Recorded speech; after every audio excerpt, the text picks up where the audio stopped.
Hey, what's up everybody? It's your boy Donald Francis and welcome to Elevate Circle. Let me ask you a question. Have you ever had an idea that you tried to pursue and before you knew it, you talked yourself out of it and then a year later, you found out that somebody else did it?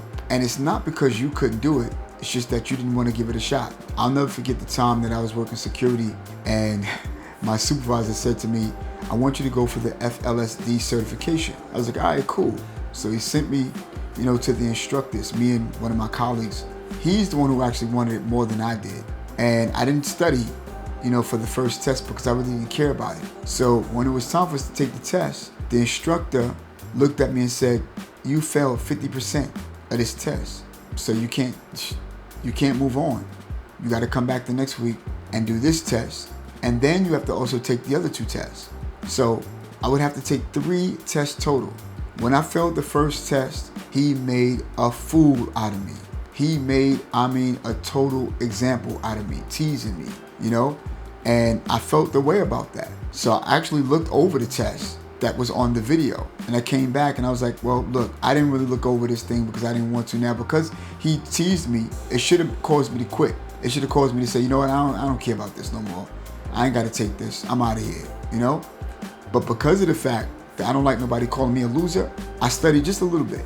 I went there and I said, you know what? Now I got to take all 3 tests because my friend, he passed the first test. So it caused him to have to take 2 tests. For me, because I failed the first test, I got to take all 3. When he gave me all 3, I didn't do it per test. So, okay, that test over, that test over. No, I laid them all out. And I said, question 1, question 1, question 1. Question 2, question 2, question 2. Question 3, question 3, question 3. I did it. And before you know it, he looked at me and he said, yo, that's crazy. You passed with all 3 85s. My friend had already left at that particular time because by the time I was done, he already been sent down to go get a certificate to be able to take the actual fire department test. When I went down to the office to get my certificate because of the fact that I passed, he looked at me and he was like in awe. Like, wait a minute, what do you do? You passed? I was like, yeah, I passed. And I didn't even try. So see, sometimes you got to learn how to take the risk, and go for it. Because I really didn't care too much about it, but I wasn't worried about it. Sometimes you do things that you care about so much, you start to worry about. How about care about it, but don't worry about it and still take it and go for it, We talk ourselves out of so much.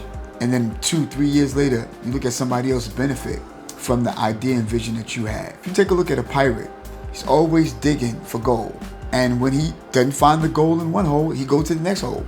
And if you don't find the gold in that hole, he goes to the next hole. 3 holes in, and he still didn't find the gold. It wasn't until his 7th digging of the hole that he got it. Sometimes it's going to take you 7 days, 7 months, 7 weeks, 7 years. Who knows? But you got to keep going. If you believe in it enough that you know that it's going to work, despite how I felt about the test, when you take the risk, instead of saying to yourself it's not going to happen, watch and see if it don't happen. And it all turn out the way you want it to turn out. So at the end of the day, let me ask you a question. What if you took the risk to do something that you want to do and it actually worked for you?